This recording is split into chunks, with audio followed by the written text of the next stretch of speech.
Assalamualaikum warahmatullahi wabarakatuh. Apa kabarnya teman-teman? Jadi di sini saya ingin bercerita tentang pengalaman membaca.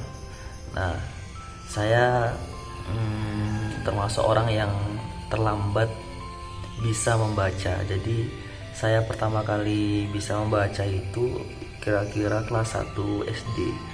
Mungkin karena saya dulu malas atau gimana saya juga gak tahu. Pokoknya saya itu orang yang terlambat mempunyai kemampuan membaca. Nah, pertama kali saya ingat sekali, pertama kali saya uh, menamatkan buku cerita itu, atau buku lah, itu kelas 2 SD. Jadi dulu kan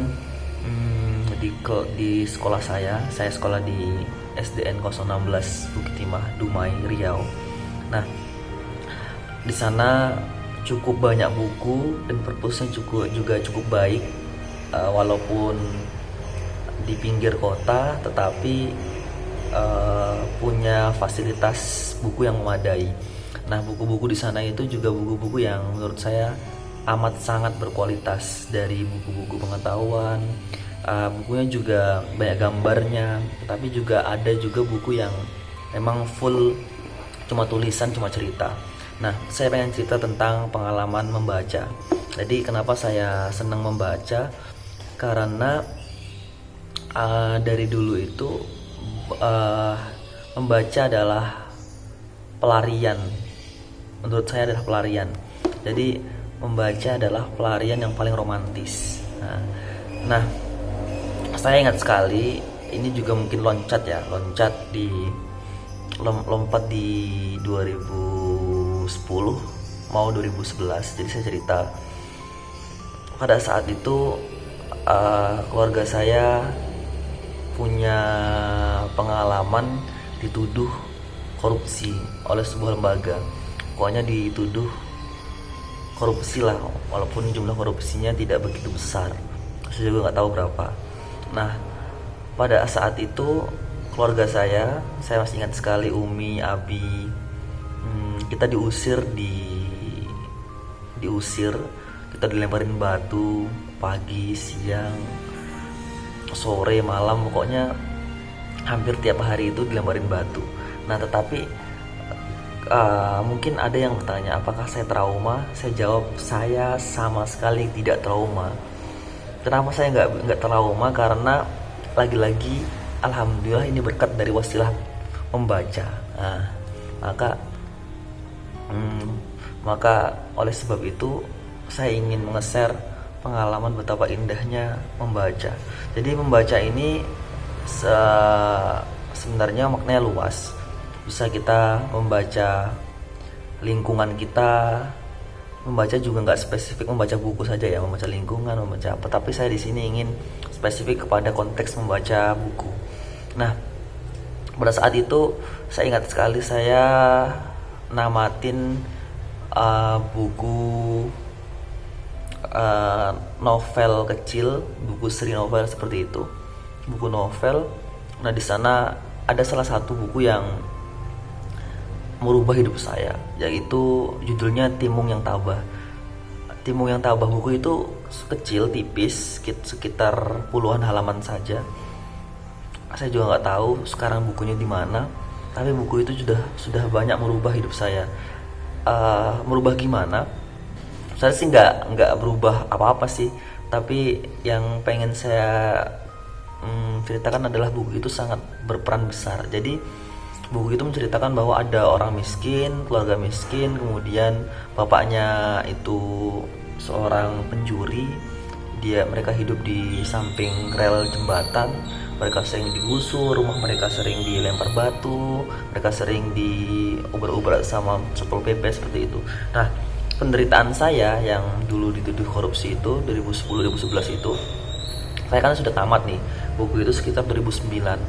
Nah, ketika saya tamat, saya ingat cerita itu. Nah, ingatnya saya cerita itu membuat saya itu tidak sama sekali merasa menderita ketika ada orang yang melempar rumah saya, tiap hari mengancam, tiap hari meneriaki, mengolok-olok, kamu itu anak koruptor dan sebagainya. Tapi saya sama sekali nggak merasa sakit hati, sebab yang saya rasakan, penderitaan saya itu tidak ada apa-apanya dengan penderitaannya si Timung tadi yang ada di buku tadi. Nah, jadi buku itu sudah memberi dampak yang sangat-sangat spesifik, terutama dalam konteks itu ke saya. Itu pertama. Kedua, hari-hari dimana saya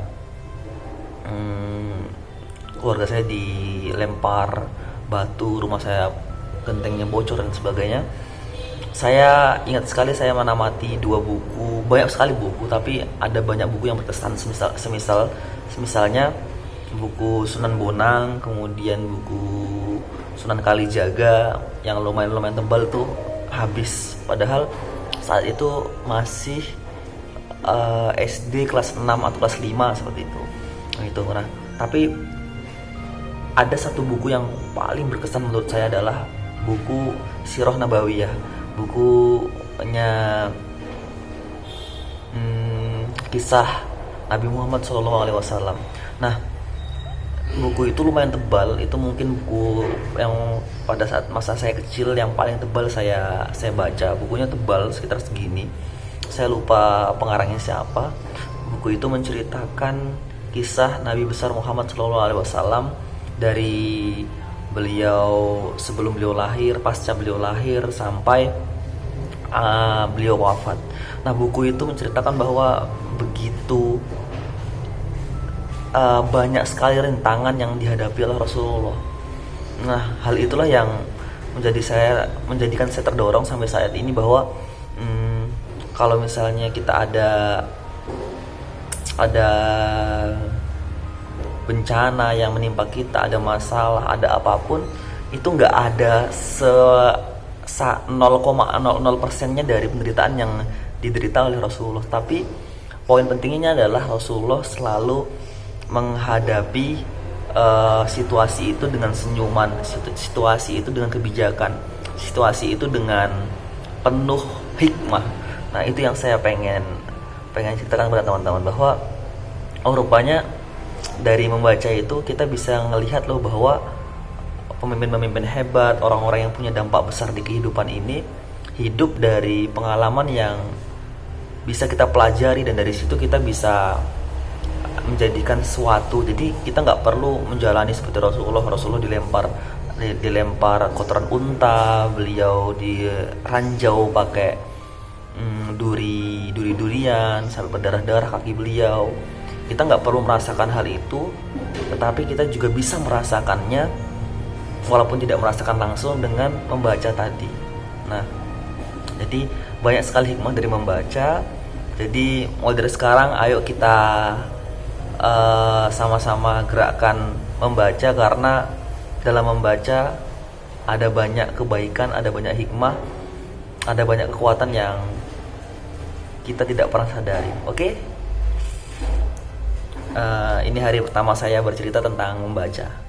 Mungkin kita akan bertemu di kesempatan-kesempatan yang akan datang tentang pengalaman saya membaca. Oke?